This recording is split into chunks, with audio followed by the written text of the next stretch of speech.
Ladies and gentlemen, welcome to the Fish Show and to this episode of the CFO series.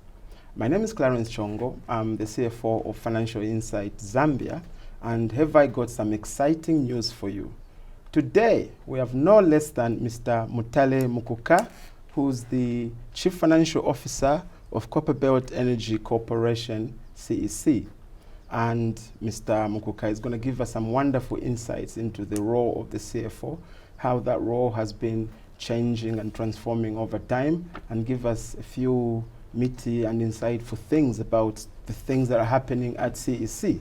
So without much further ado, Mr. Mukuka, I would like to welcome you to the CFO series of the Fish Show. Thank you. Good to be on your show. Okay. So how would you say the role of the CFO has evolved over time, and how does it affect you in terms of your professional career, and how has it affected CEC as a company? Oh, thank you so much. I think that's a very interesting question. You know, if you look back, we used to have what used to be called the chief accountant as the head of finance or finance director, so to say. At that point, really the skills that were required were essentially just to report. Can you produce a financial set and report? The role has sort of evolved over time, 20, 30 years down the line. What you see is that the strategic aspect has been added to the role, and we've ended up with a lot of companies having a CFO which focuses more around strategy. And now the role is even changing more because of the changes that is happening in the environment and the need for businesses to sort of continue operating in a sustainable role. So one of the things that have impacted on the role of CFO is the need to operate sustainably, right? ESG factors, how do you create value? Because the value that you see on the balance sheet is just a portion of the value that should be seen by investors. And once you've created the value, how do you then communicate it and ensure that everyone can see the value that is on the balance sheet? Which brings in the sustainable way of operating, the environmental aspect. How do you blend with your communities? How do you communicate with respect to regulatory aspects and the compliance that comes with it, on the governance side, on the ethics side. Now, as a CFO, your key role is to ensure that the non-financial aspect that ideally an investor or someone looking from the outside would not easily see in the financial statements, you give them information that will help them to see that. Additionally, look, we are in the information age. It means that businesses have to digitize their processes and ensure that you manage the risks that come with that. With tech. And you need to ensure that your decisions are more informed on analytics. It's no longer a gut feel. So how are you preparing your other partners in other departments and your board to ensure that they are making more informed decisions, which takes into account, look, there is AI nowadays, and to ensure that your information is also safely secured, whether you're using the cloud, and have you actually adopted the tech side of things, and what's the role of a CFO in that regard.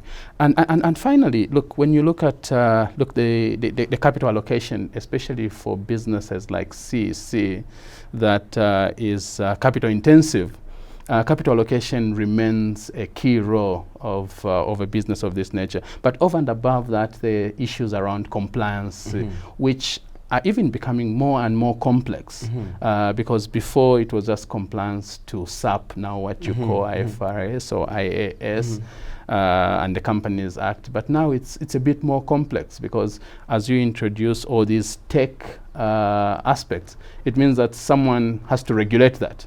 You now have ZICTA coming in. How does it impact for a listed company like CEC? Then you also introduce the various regulators that you have.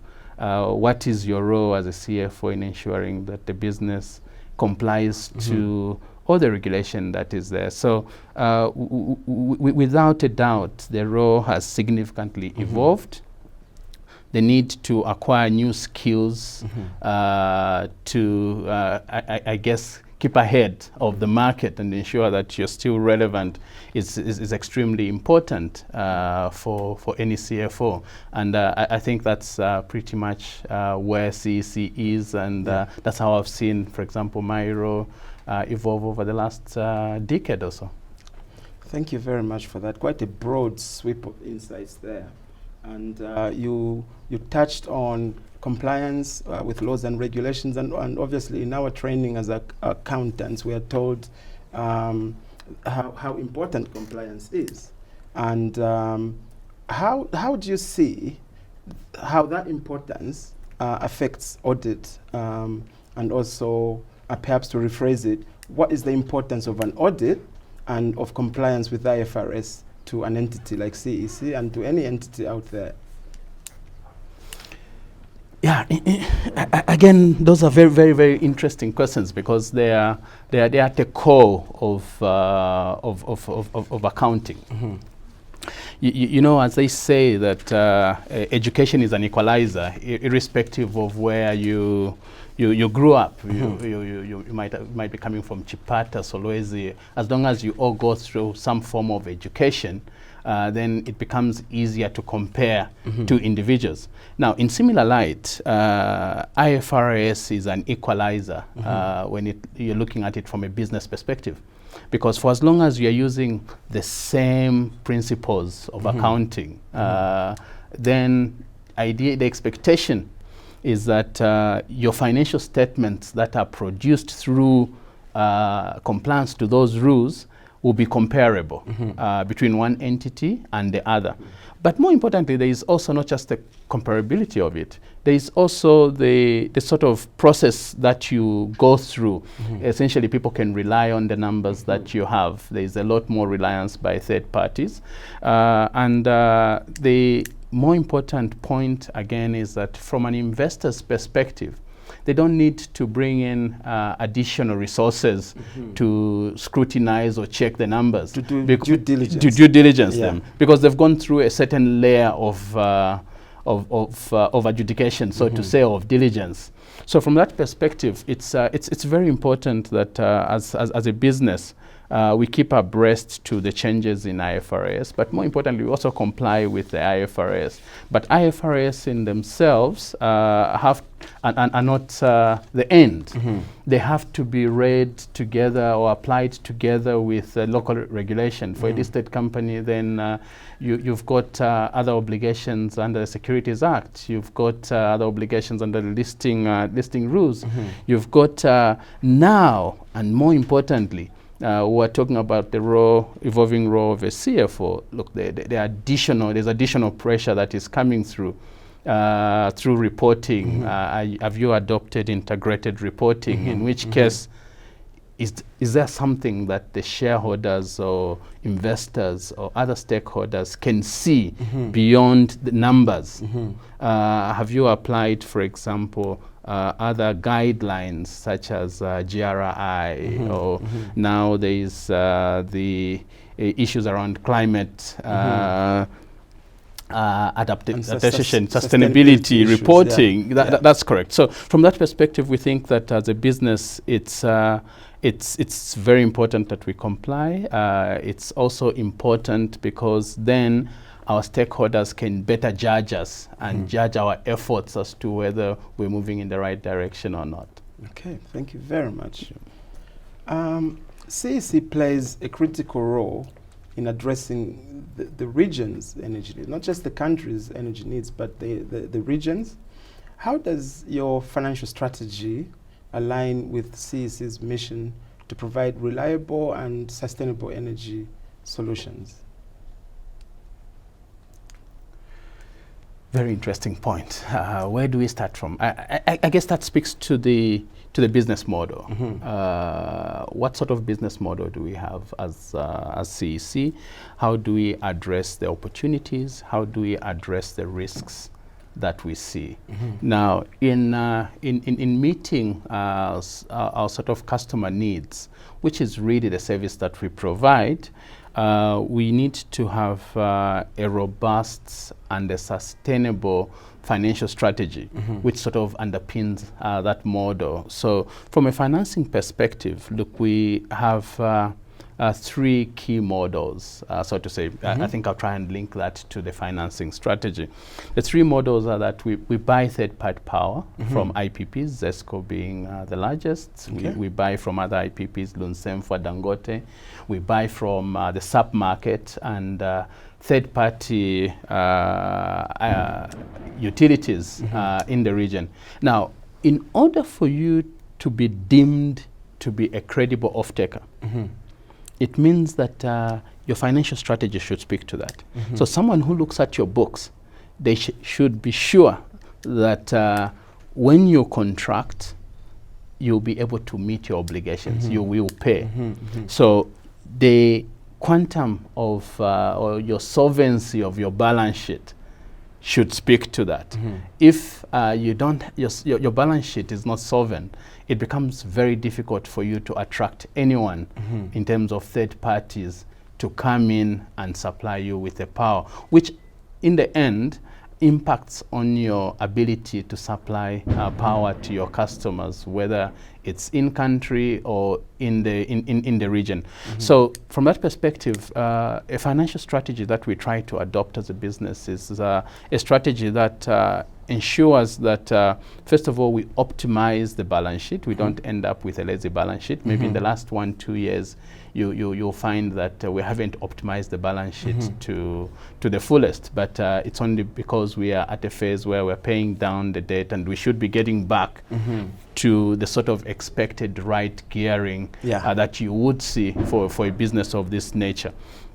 Now, that's one aspect. The second aspect is that when you look at the solvency or liquidity ratios, so to say, which speak to their financial strategy again, you want to have your own internal benchmarks of what ideally a third party should see and get comfortable that on an ongoing basis you have your ability to meet your obligations as they fall due. So we have our own, what we call our own shadow rating as a business, which speaks to the financial strategy again. And finally, if you look at the outlook of where we are going as a business, one of the key things is for us to tap into this power deficit that is there.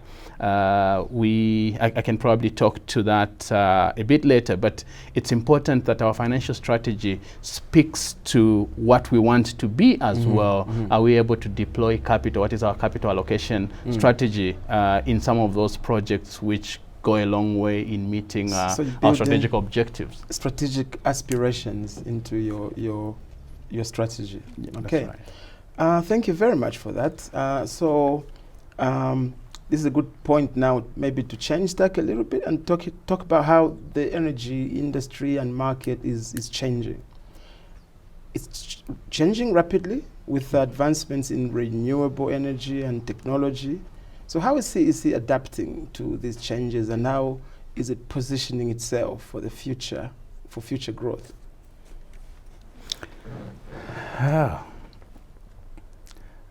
Very interesting question. You know, if you think about it, most technologies have had their fair share of evolution. Whether you're talking about the mobile companies, you talk about the banks, the MNOs coming in, the sort of disruptors. In the energy space where we are, we haven't quite seen significant disruptors that are coming through. It doesn't mean that it's not coming, but we believe that it's coming, and the introduction or the coming in of these renewable type sources is just the beginning of those disruptors. So as a utility such as CEC, how ready are we to partner with our customers, to partner with the generators, and also to deploy our own capital in ensuring that the energy demand which is there is sort of met. Just speaking to that, look, we've over the period, we've identified a number of projects that we're speaking to. We're very open with respect to participating in these renewable projects that are there. We commissioned this year our first 34 megawatt solar plant. We are developing another 60 megawatt plant, which we will be again commissioning by end of year. And underpinned with that, we've now housed all these SPVs, projects into an SPV called CC Renewables. SPV meaning special purpose vehicle. That's correct. And with that special purpose vehicle, talking to the first question you asked, the other question you asked on financing strategy, we're sort of running a process to try and bring in third-party money and see how an average Zambian can possibly benefit either through the pension scheme or, and we also attract third-party money. But coming back to the projects themselves, we're also looking at, we've been looking at a project in Masaiti, which is a wind project, another renewable project. We've got 3-year data going into 4-year data. We hope that we should get to a stage where we can tick the boxes as to whether we are going ahead or not with that project. But it's definitely an exciting period for the business. There are other technologies that we are looking at various stages of feasibility. We're in discussion with third parties to look at the battery technology, for example. We are trying to convert one of or a couple of machines. We've got about a couple of machines which are run off diesel. We're trying to change the fuel source so that we start using LNG or LPG, which again speaks to our sort of ESG strategy and the need to contribute our fair share to the net zero targets as it relates to carbon emissions.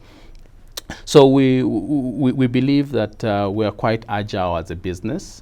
We are open.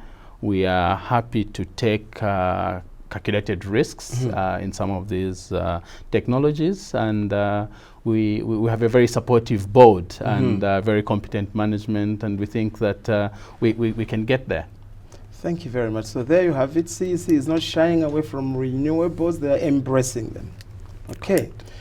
You've briefly mentioned about risk, which is what my next question kind of relates to. Managing financial risk is crucial for any organization.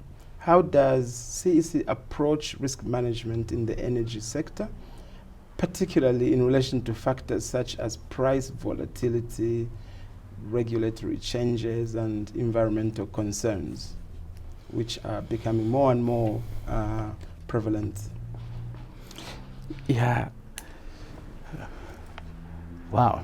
That's a loaded question. That's a very loaded question. Risk management as a whole. Look, we've got a framework, risk management framework, which we sort of try to apply. But we're also alive to the fact that a lot of moving pieces are there in country. So if we just talk about regulation, for example, that's just one leg. The Zambian energy sector has primarily been dominated by one party, and CC has been there, but primarily ZESCO. And now, from a country policy perspective, there is a push that we have more IPPs to come in, more players, private sector money to come in on the generation side, on the transmission IPP side. Being independent power producers. Correct.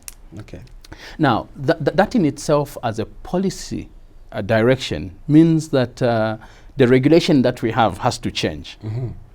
Now, the starting point is if you are a distributor or a transmission company, can we have what is called open access, where another party who has a power plant can use your infrastructure for a prescribed rate which you negotiate, and all these things has to be contained in the regulations. Now, all these regulations that we're talking about, they're regulations that are only coming in now.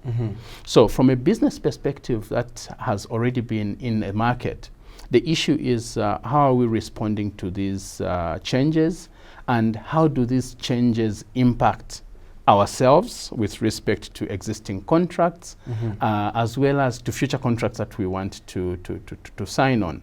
And one very unique case that you see with respect to businesses like CEC, or generally anyone in the energy sector, because you need deep pockets. It's capital intensive. Absolutely. And capital intensive means that you are recovering your return over a long period of time. It means that you need some form of stability. So the issue is, with all these changes that are coming in, how do they impact on the existing contracts? How do they impact on contracts we are signing tomorrow? And what risks are we seeing, and what opportunities? Because there will always be opportunities and there will always be risks. So we try to have look at it from that perspective, where we explore the risks, look at the risks, look at the mitigants that we can apply, and we look at the opportunities that are there and see how quickly we can tap on them. But there's something more than that. Look, primarily we supply power to the mines. The issue is right now the commodity prices are high, right? But we also get instances where the commodity prices, particularly copper prices, go down, and when they're at the lowest, you find that the mines then are exposed from a liquidity perspective, struggle to pay. So how do we analyze that? How do we mitigate that risk from a business perspective? And what positions do we take?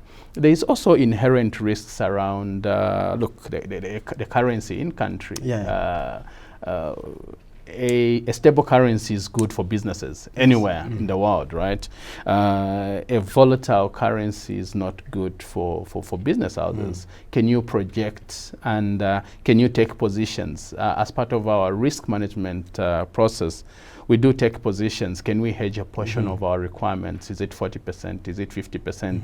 Because that assures the stability. Now, by hedging, it means that you're potentially foregoing a potential upside, or you're mitigating the risks, or should you actually be looking at options where you're actually paying a certain cost, you have the option to take it or not take it. And depending on what makes sense, we definitely do take those positions as a business in an effort to mitigate our risks. So from a risk perspective, we generally look at it on a, I would say, 360-degree basis. It's a broad spectrum. Very, very broad. Indeed. Well, thank you very much for that. Financial stability, obviously, you've hinted to a certain degree about that, and sustainability is a key aspect of a long-term business. What measures has CEC implemented to ensure financial stability and resilience in this dynamic, challenging, changing market environment? Generally, sustainability has been key. You should ensure as a business that you have everything should be sustainable, starting from sustainable relationships, whether it's sustainable relationships in the communities in which you operate.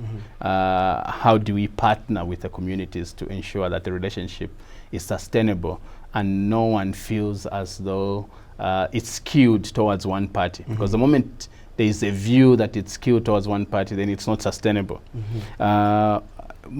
Moving on to just relationships with the community, the regulators, the tax authorities, the government, and ultimately the customers.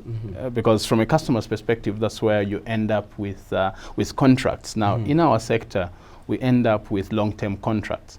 Now, a long-term contract will only subsidize if it's deemed to be sustainable, in which case it's fair, it has fair provisions, not just the pricing, but all the other conditions that are there.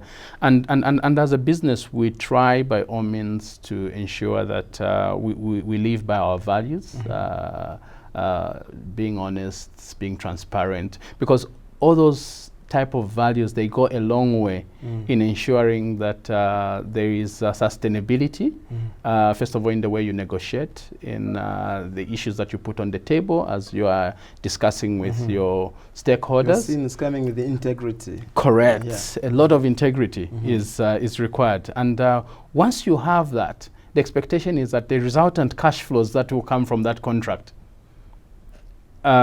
is more likely to be sustainable on an ongoing basis. And that being one of our value system as a business, we think that it helps to create the required financial sustainability through which our stakeholders can judge us. And as a listed company, that becomes even more important. Disclosure is becoming more and more important. It's not just about the numbers. It's more about, I guess it's this new theme that has come through, which is called the ESG, the environmental side. How are you partnering with the environment, the communities? You're not polluting, you are giving back, and things that water usage, because ultimately those are the things that you're sharing or partnering with the community. When you look at the social side, whether it's in the business, equity of compensation amongst all categories of employees, are you also looking at partnering with people who are differently abled? It's not just good to put it in an annual report that yes, we are partnering. What exactly have you done?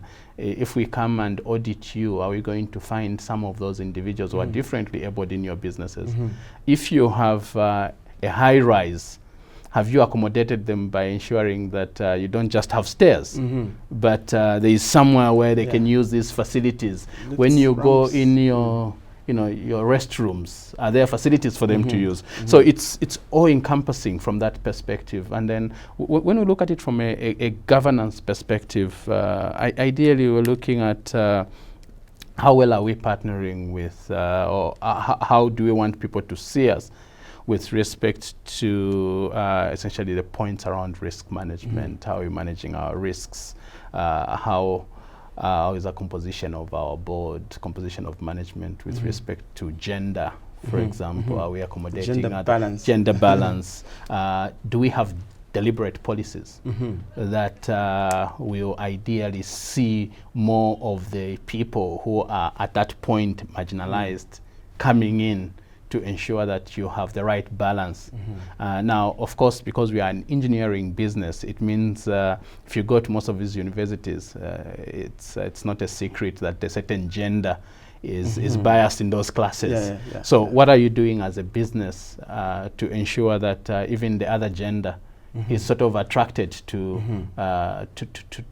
engineering? And what are you doing to ensure that they can find a place in your business? What steps are there? What programs have you put in place?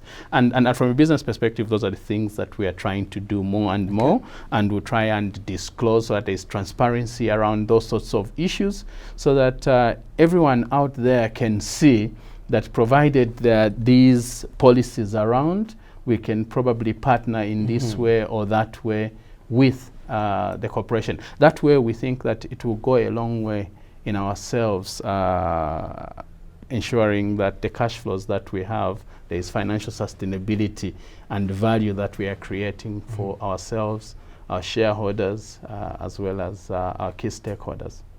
Wow, thank you very much for that. There you have it, ladies and gentlemen. A lot of deep insights there from the CFO of the Copperbelt Energy Corporation. I'm just going to turn it down a little bit and talk about less meaty stuff. I'm envisaging that there's some young ladies and gentlemen out there who are aspiring to be in your seat. What advice can you give them, if any? The only advice I can give, I guess, if it's someone who is in high school or in tertiary education, in university, please study hard, focus on school, and once you are out, for those who are just starting up their careers, I think the messaging is similar. Nothing comes without hard work. So number one, work hard, extremely hard. Number two, apply yourself. Not just working hard, ensure that you apply yourself. Number three, and probably more important, ensure that you have the right skills. Because it's not just working hard, it's ensuring that you have the right skills. Look, for most accountants, even engineers, and I would expect even people in the medical field, what you study and what you come and apply evolve over a period. When I was studying, what used to be, what was called SAP, those were the standards. Now we sort of evolved. We had IAS. We now have IFRS. We haven't quite gone back to school to study, but you need to read to remain relevant. So even anyone who is out there, you need to acquire the skills. Sometimes education and skills are at variance. They're very, very different things. So you need to ensure that you acquire the skills, you have the skills, you can contribute to the business, and once you contribute to whichever business you're working for, definitely you'll be spotted. Someone once said that when you get water and oil, you mix them, doesn't matter how much you shake that. Now that shows that there is always turbulence in these businesses half the time. But the moment the dust settles and you put the jar there, the oil will always come on top. Similar to sour milk. You can shake it, the cream will always be on top. The cream will always rise. Anyone who is out there and in school, wherever you are, please just do the right things, and the cream will always rise and will be on top. Thank you. Wow. Well, gentlemen, that was Mr. Mutale Mukuka, the CFO of CEC, and it's been a pleasure to have him host us at this fancy, spangly building here in Lusaka, the CEC offices. And it's been a pleasure discussing with him various insights of the CEO's role in companies, and particularly his own role at CEC. There you have it. Thank you very much, ladies and gentlemen, and we'll see you next time on The Fizz Show.